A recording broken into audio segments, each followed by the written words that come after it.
That's one of the things that I think people can't put us into is one category. We've got so many there's a lot of ingredients that make up Queen. Some artists collect music. Freddie Mercury devoured it. He treated albums the way painters study light, searching, dissecting, absorbing anything bold enough to leave a mark. Behind Queen's towering sound stood a man quietly obsessed with craft, with beauty, with music that dared to challenge him. As far as I was concerned, some of them weren't good enough, and I just said, go back and write some more. For all his grandeur, Freddie's taste was intimate, rooted in records that shaped him long before he shaped the world. These albums did not just inspire him, they fortified him. Here are the 6 rock albums Freddie Mercury held closest to his heart. Number 1. Led Zeppelin II by Led Zeppelin. Freddie admired musicians who understood both force and finesse, and Led Zeppelin II embodied that balance perfectly. Robert Plant's volcanic vocals and Jimmy Page's thunderous riffs offered Freddie a model of rock theatrics sharpened into discipline. He saw the album as a masterclass in swagger and structure, a reminder that power lands best when shaped, not unleashed blindly. What drew Freddie first was the album's controlled ferocity. It roared without stumbling, carrying an elegance beneath its aggression. Even in Queen's formative years, he described Zeppelin as a band capable of sounding enormous without sacrificing clarity. He once said the group performed with the weight of giants, but the grace of dancers, a line that revealed exactly what he sought in his own craft. He was fascinated by how Led Zeppelin II stretched the blues into mythic proportions. The layered guitars, the seismic drums, and the fearless vocal lines created a world that felt cinematic in scope.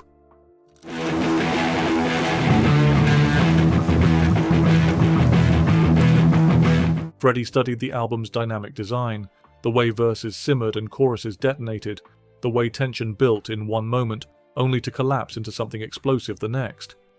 These shifts, he believed, were emotional blueprints. They taught him that drama was not created by volume alone, but by the careful shaping of contrast. The production itself impressed him as much as the performances. It felt handcrafted, detailed, and bold enough to challenge convention.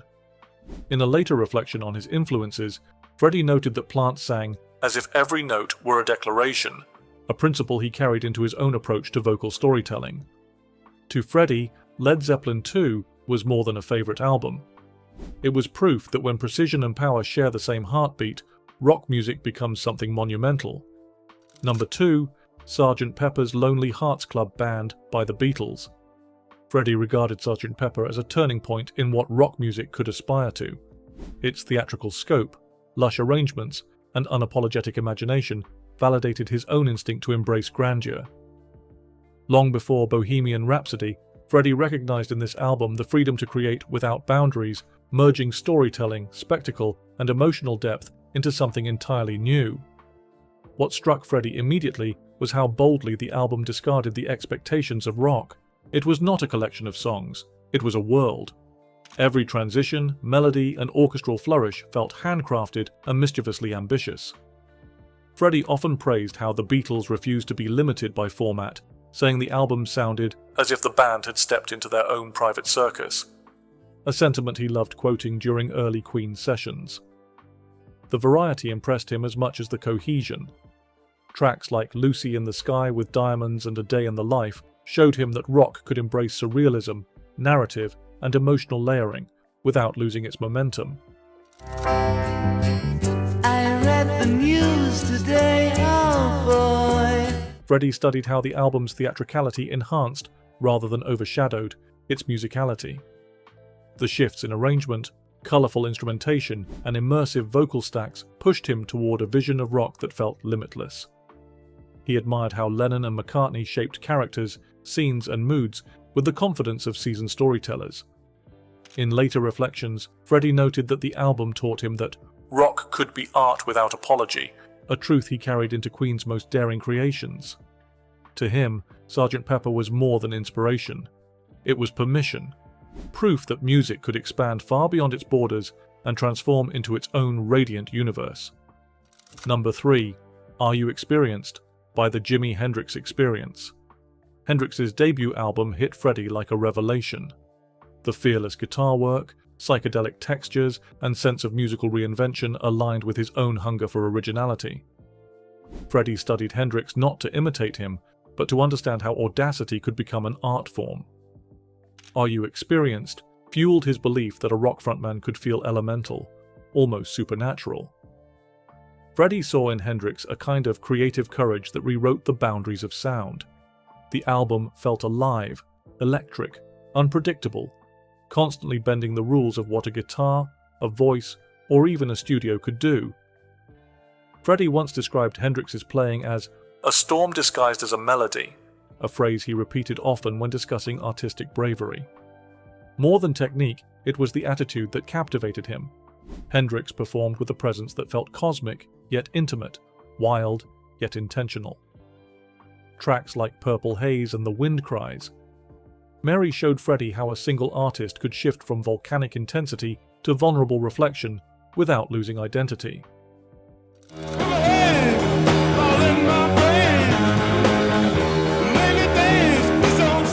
Freddie admired the album's sonic architecture, the swirling effects, the unconventional chord choices, the unpredictability stitched into every measure.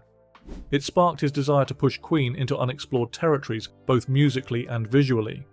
He saw that Hendrix did not just play notes, he conjured atmospheres, bending sound into emotion. In a later conversation about influences, Freddie remarked that Hendrix possessed the courage to sound like no one else, a line that mirrored Freddie's own artistic philosophy. For him, Are You Experienced was not simply an album. It was a challenge. It dared him to be bolder, freer, and utterly unforgettable. Number 4. The Rise and Fall of Ziggy Stardust and the Spiders from Mars by David Bowie.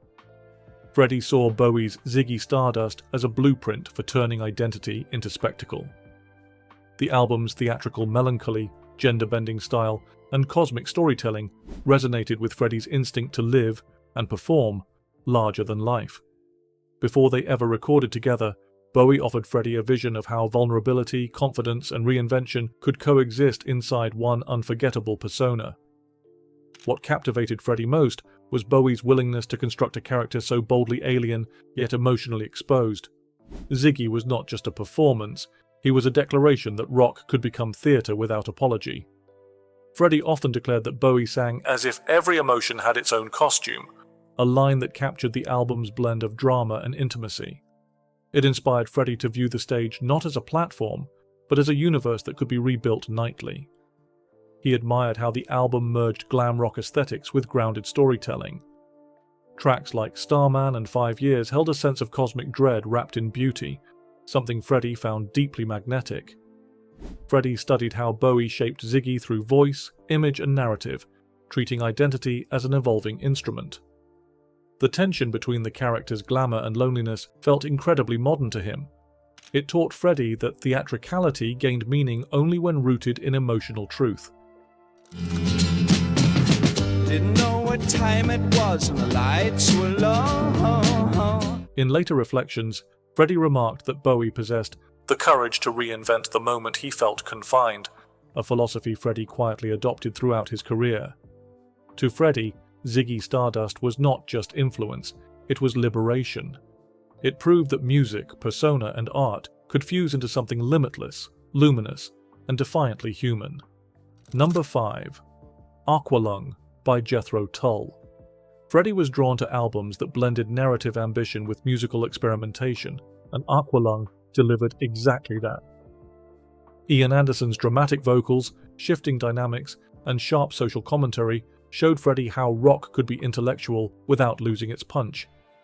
He appreciated the album's eccentricity, the boldness to wander into unusual sonic territory while still remaining emotionally grounded. More than anything, Freddie admired the album's storytelling. It approached sensitive themes with audacity, pairing them with arrangements that swung from delicate folk passages to towering bursts of rock. Freddie once noted that Anderson performed as if every lyric were a scene in a play, a sentiment that echoed Freddie's own theatrical instincts. The album proved that narrative could heighten music rather than weigh it down. He was equally fascinated by Aqualung's instrumental unpredictability. The fusion of flute, Acoustic layers and thunderous guitar riffs created a sonic world that felt delightfully unruly, yet purposeful. Freddie valued how the album dared to embrace tonal contradictions, beauty balanced against grit, serenity against critique.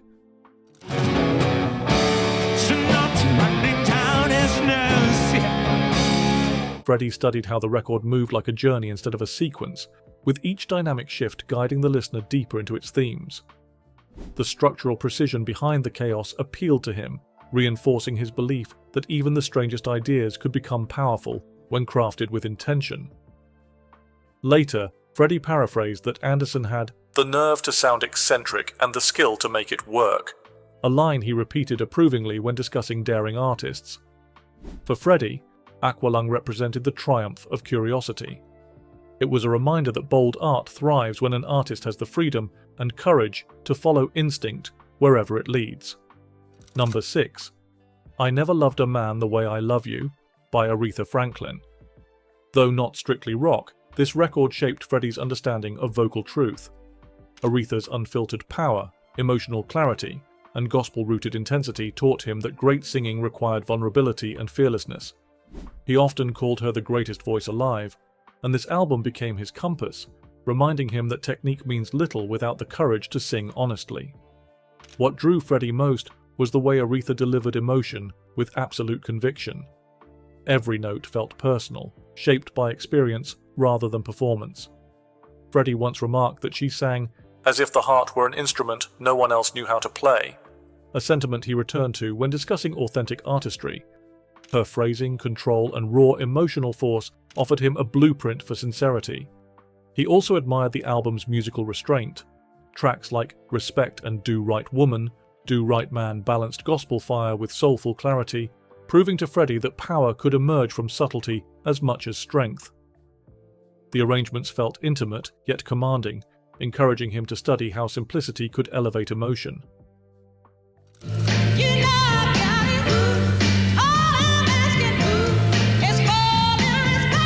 Freddie paid close attention to how Aretha shaped breath, softened edges, and let vulnerability guide the performance. These nuances inspired him deeply, especially when crafting his own gospel-inflected moments in songs like Somebody to Love. He recognized that emotional resonance came not from perfection, but from presence. In later reflections, Freddie paraphrased that Aretha had the bravery to sound completely human, a quality he believed separated true legends from imitators. To him, I Never Loved a Man the Way I Love You was more than influence. It was a masterclass in fearless honesty, and a reminder that the purest performances begin with the soul. In the end, these albums reveal something deeper than influence. They show the map Freddie followed long before the world crowned him a legend. Each record offered him a different language: power, imagination, vulnerability, reinvention, and he translated all of it into the voice that would define generations. What carried him was not mimicry, but devotion, a belief that music could be limitless if the heart behind it stayed honest.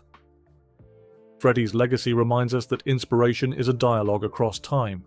We borrow, we reshape, and eventually we find the sound that becomes entirely our own. These albums were not only stepping stones for Freddie, they were reminders that artistry grows through curiosity, humility, and the courage to evolve, even when the world expects certainty. Which of these albums shaped you the most? Share your thoughts below, and if you enjoy cinematic deep dives into music history, be sure to like, comment, and subscribe for more.